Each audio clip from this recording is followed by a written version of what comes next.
मित्रों नमो नमः। मैं Julie Bharti madam classes channel पर आप सभी का हार्दिक स्वागत है। मित्रों आज हम आपके लिए लेकर आए हैं संस्कृत साहित्य के अति महत्वपूर्ण प्रश्न जो कि तो मित्रों चैनल पर पहली बार आए हैं तो संस्कृत पढ़ने के लिए, गीत मंत्र श्लोक कथा कहानी सुनने के लिए भारती मैडम क्लासेस चैनल को सब्सक्राइब करें, बेल आइकन बटन दबाकर ऑल पर क्लिक करें जिससे कि हमारे नए क्लासेस के नए वीडियोस के नोटिफिकेशंस आप तक पहुंच सकें। तो आइए मित्रों आज की क्लास प्रारंभ करते हैं। संस्कृत साहित्य की धड़ाधड़ प्रश्नोत्तरी।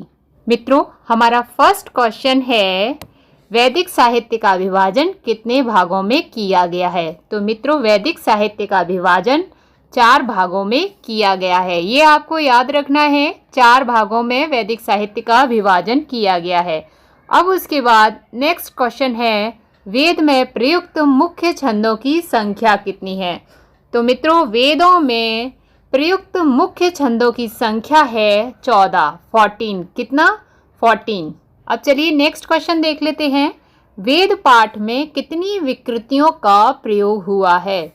तो कितनी विकृतियों का प्रयोग हुआ है वेद पाठ में? 8। कितनी? 8 विकृतियों का प्रयोग हुआ है वेद पाठ में। ये आपको याद रखने हैं मित्रों, ये बहुत इंपॉर्टेंट क्वेश्चंस हैं जो अब तक एग्जाम में आए हैं। जो क्वेश्चंस एग्जाम में आते हैं उनमें से क्वेश्चंस फिर से पूछे जाते हैं। हम बहुत इंपॉर्टेंट क्वेश्चंस आपके लिए लेकर आए हैं तो इनको आप साथ के साथ याद करते चलिए। अब मित्रों अगला प्रश्न देख लेते हैं। हमारा नेक्स्ट क्वेश्चन है, धनुर्वेद किस वेद का उपवेद है?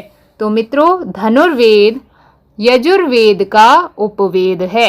नेक्स्ट क्वेश्चन है, प्रातिशाख्य का कार्य क्या है? तो मित्रों प्रातिशाख्य का कार्य है उच्चारण। क्या है? उच्चारण। अब उसके बाद नेक्स्ट क्वेश्चन है, संगच्छध्वम संवदध्वम किस सूक्त में है? तो मित्रों किस सूक्त में है? संज्ञान सूक्त में। यहाँ पर हम टिक लगा रहे, देखिए संज्ञान सूक्त, ये सही राइट आंसर है। अब उसके बाद नेक्स्ट क्वेश्चन है, यास्क के अनुसार वृत्र कौन है?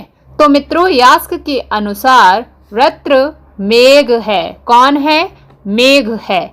ये आपको याद रखना है। चलिए अब नेक्स्ट क्वेश्चन देख लेते हैं। अब मित्रों नेक्स्ट क्वेश्चन है, गायत्री मंत्र का उपास्य देवता कौन है? तो गायत्री मंत्र का उपास्य देवता है सविता। कौन है? सविता। याद रखिएगा सभी क्वेश्चंस बहुत इंपॉर्टेंट हैं। उसके बाद नेक्स्ट क्वेश्चन है, यास्क के अनुसार स्थान भेद से देवता कितने प्रकार के होते हैं? तो मित्रों 3 प्रकार के होते हैं यास्क के अनुसार स्थान भेद से देवता।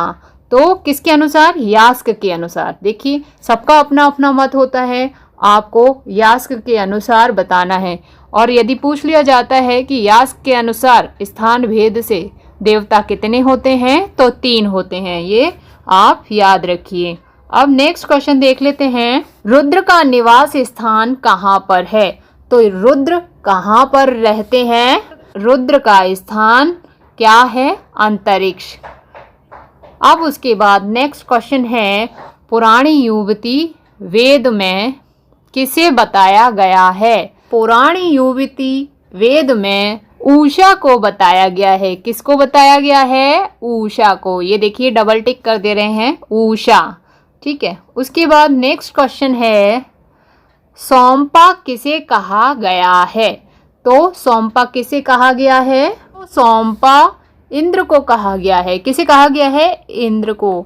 मित्रों हमारे एक मित्र यानी कि हमारे एक सब्सक्राइबर ने हमसे कहा था संस्कृत साहित्य पर प्रश्नोत्तरी लाइए, तो हम इसीलिए संस्कृत साहित्य पर प्रश्नोत्तरी लेकर आए हैं। यदि आगे भी आपको संस्कृत साहित्य पर प्रश्नोत्तरी चाहिए तो नीचे कमेंट बॉक्स में कमेंट करके अवश्य बताएं। साथ ही सभी सिलेबस की प्रश्नोत्तरी देखने के लिए ऊपर आई बटन पर क्लिक करें और नीचे डिस्क्रिप्शन बॉक्स में भी सभी क्लासेस के प्लेलिस्ट के लिंक दिए हैं। आप उस पर क्लिक करके सभी क्लासेस को देख सकते हैं, पढ़ सकते हैं, अपने एग्ज़ाम की तैयारी कर सकते हैं।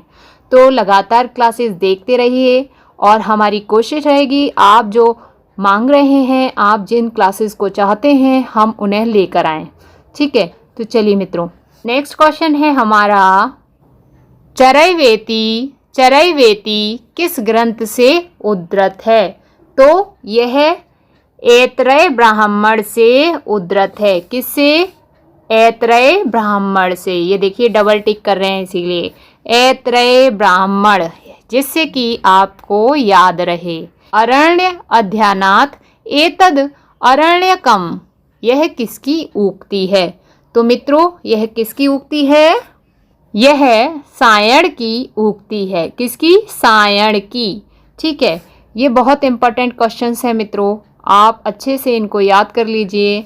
ठीक है, अब नेक्स्ट क्वेश्चन है 15, नचिकेता के पिता ने कौन सा यज्ञ किया था? नचिकेता बालक है, आपको पता है, और उनके पिता ने विश्वजीत यज्ञ कराया था और अपनी पूरी संपत्ति को दान में दे दिया था, क्योंकि विश्वजीत यज्ञ जो कराता है वह अपनी संपूर्ण संपत्ति को दान में दे देता है। यज्ञ तो कराया था नचिकेता के पिता ने, लेकिन उसमें उन्होंने क्या दिया था? बूढ़ी वृद्ध गाय। और यह सब नचिकेता देख रहा था कि पिताजी ये कैसा दान दे रहे हैं। तो उस बच्चे के ऊपर ही ये कथा है। जब उसके पिता उसको मृत्यु को दे देते हैं, वहां पर इंतजार करता है यमराज का, फिर यमराज आ जाते हैं, फिर प्रश्न पूछता है, और यमराज को भी नचिकेता इतना चतुर था कि यमराज भी उसके सामने हार जाते हैं और उसके प्रश्नों के हल देते हैं और नचिकेता को सारा ज्ञान दे देते हैं। तो मित्रों कथा बहुत अच्छी है,